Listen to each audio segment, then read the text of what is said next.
Hello and welcome to my thoughts on My Little Pony Friendship is Magic 64, 66, and 74.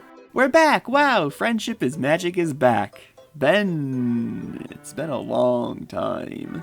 So current plan, just gonna alternate between Friendship is Magic and Friends Forever until Friendship is Magic is done. And then I can start a new series. Of course, with Set Your Sail in between whenever that drops. But anyway, issue 64. It's so much easier when the comics have their own title, especially when it's just written right in there. Why did I skip number 64 when I happened to do 63 and 65? Well, to be honest, I looked at the cover and thought it was a little cringy-wingy. But anyway, our story starts off with Rarity and Fluttershy in Manhattan. I hope you guys like Rarity in Manhattan, because we just had it in Friends Forever, and spoiler, when we go back to Friends Forever, it's gonna be Rarity in Manhattan. So Rarity's going for fashion reasons, and Fluttershy is going for an animal shelter seminar.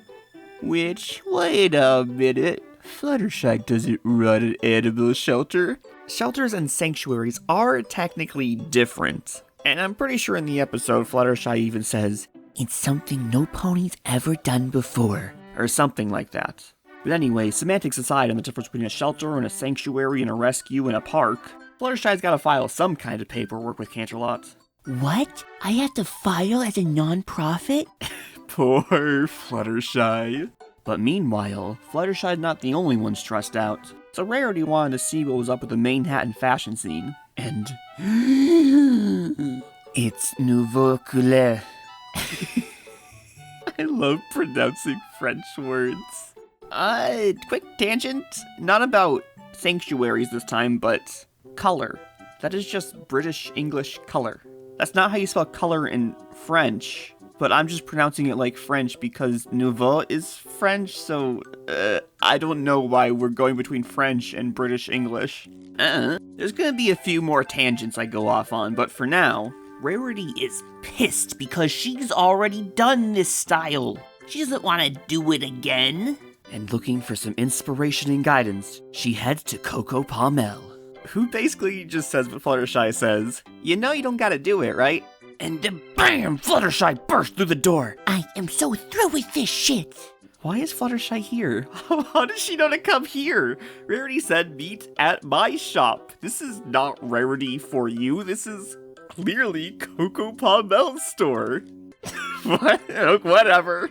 Extremely minor tangent aside, Fluttershy gives Rarity a brilliant idea.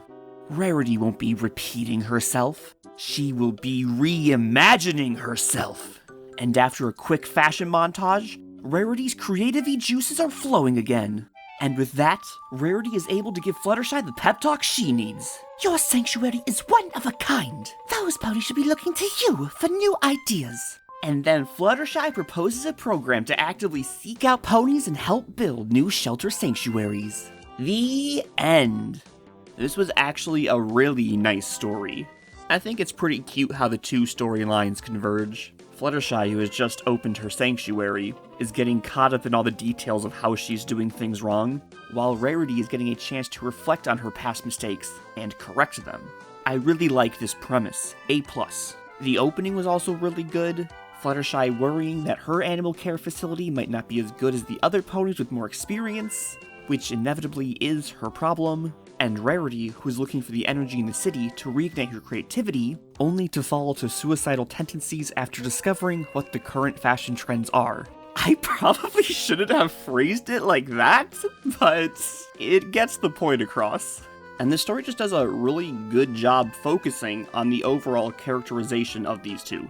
And also, Coco Pommel's here. Hi, Coco Pommel. Goodbye, Coco Pommel. I doubt you're in any more comics from now on. Okay, art changes. There are 2 art changes.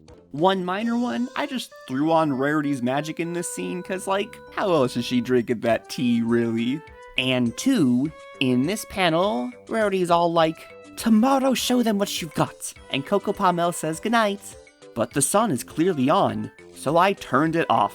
I'm glad this one came out as well as it did. I was a little worried at first that I wouldn't be able to do it that well.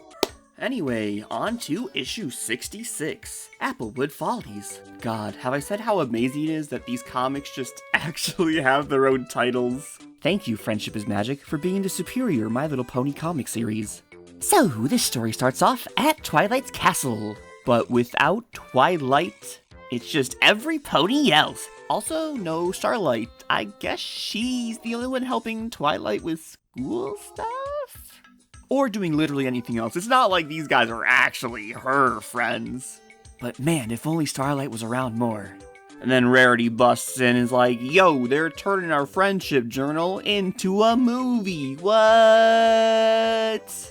So the 5 of them go to Applewood to watch the movie being made. But then the director's like, wait, what if I didn't do my job and you 5 did it for me? Ha ha ha ha ha! And they accept. But they can't quite agree on how to tell the story. So they get in a fight and decide to just each do their own thing by themselves.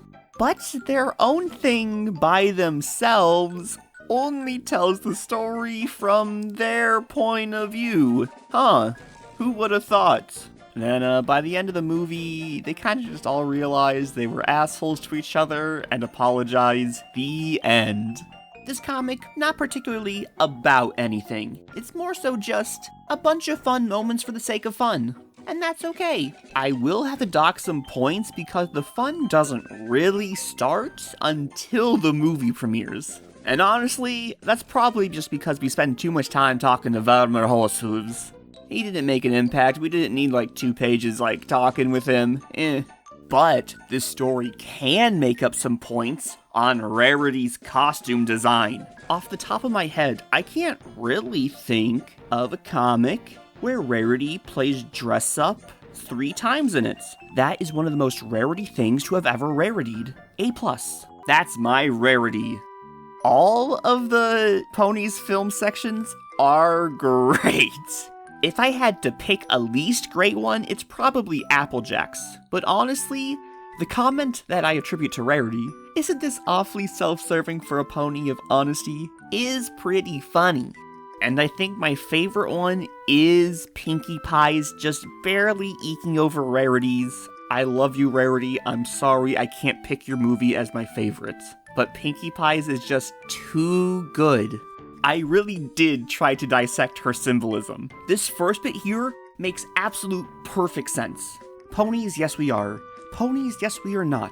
Friendship is as a turtle shell. That right there encompasses the entire plot of My Little Pony. But then, Pinkie gets a little too advanced for me. I don't quite understand the correlation between juggling and scissors. And that's my fault, not her fault. And rainbows, I mean, come on. Everything is automatically enhanced by adding in Inception sound effect.mp3. Good decision, Rainbow. I really don't think I have anything else to say on this story. It was pretty nice, not really nice like the previous one, but still pretty nice. Pretty funny, more so. So, yeah, let's move on to the last one, 74. Coiffure Confidence. It's just another day at the School of Friendship, but dun dun dun! Silverstream, Yona, and Sambar are having a bad main day. Oh god. But lucky for them, Professor Fluttershy knows just the main stylist, Zephyr Breeze. And he quickly identifies every creature's problems, and fixes them. Except for a brief moment when he made Yona's hair worse because he kinda started to freak out. He doesn't quite feel like a proper main stylist, and feels like an imposter among them. And somehow Sambar comes up with a great idea. Yo, maybe you should go to some kind of convention and meet other main stylists. And coincidentally, the All Equestria Main Styling Conference is happening this weekend. Whoa! And the 5 of them go, because Fluttershy makes the kids go on this kindness field trip. But the kids don't matter, they're completely unimportant, except for Silverstream, she's actually quite important. But Sambar, Yona, might as well not even be here. Because shortly after we get to the conference, we meet the real star, Pixie Cut. And she and Zephyr kinda hit it off, and she gives him a cute little pep talk that is basically what he needed. Until Silverstream signed him up to demonstrate a main cut in front of everyone. Whoa! Good job, Silverstream. Anyone else think about cats giving birth while talking about Silverstream? No? Just me? Oh. Anyway, Zephyr completely loses his shit. Apparently just like at Rainbow Dash's 8th birthday party. The lore. But actually right now, Pixie is giving a demonstration herself, which calms him down and he goes to watch it. And she does great! Yay! And he goes to congratulate her. But uh-oh, she's actually backstage freaking the hell out herself. Me after I upload a YouTube video and see the notification that I have 9+ comments. Oh god. I say at the end, let me know what you guys think in the comments, but I don't want to know, it freaks me out. But anyway, just as I find the strength to read your comments, which may or may not say, lol you bad, Pixie has the strength to sign herself up to go on stage and talk in front of ponies. Even though she doesn't actually like it all that much, and she pisses her pants every single time. And she tells Zephyr, you just gotta fucking do it sometimes, you know, bro? And this fills him with determination, and he marches on that stage, and he fucking nails it. Good job, Zephyr. The end. I like the story. I don't like the idea of telling you guys what I'm about to say next, but I identify with Zephyr here. So, you know how women and children should be seen and not heard? That was a joke. Well, I'd rather not be seen or heard. I do not want any amount of attention anywhere near me. But for someone who doesn't like to be heard, you sure do make a lot of YouTube videos. Factual. When I first started making YouTube videos, just the simple act of talking into the microphone was enough to pump adrenaline. Before this channel, I had another channel. I uploaded 4 videos, and then I quit because I couldn't handle it. Nothing to do with comments or other people or anything, just I couldn't handle the talking. Anyway, that's who I am. I have nothing to say, and if I do, I keep it to myself. But it's gotten better over the years. These videos in particular have actually really helped me get a lot more comfortable.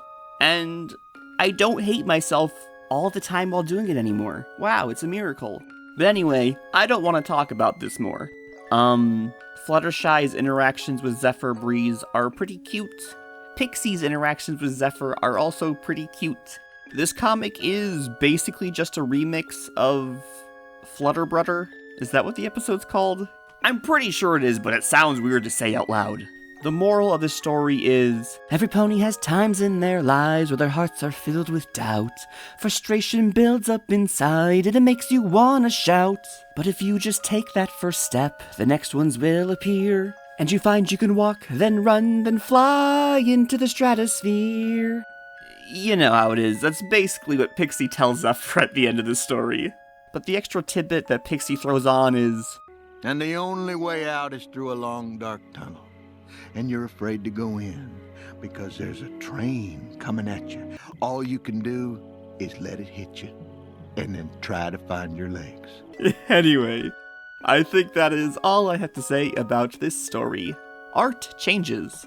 1. In this opening shot, I have no clue what the hell is going on with Fluttershy's muzzle.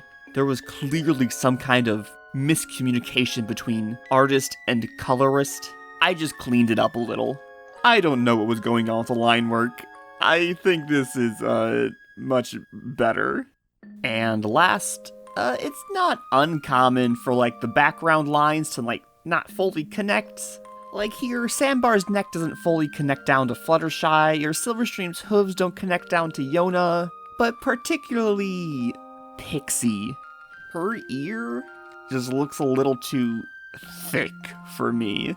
So I just really felt compelled to detail her ear a little more, so it didn't just look like a sausage. That's all. Anyway, those have been my thoughts. Let me know what you guys think in the comments, and until next time.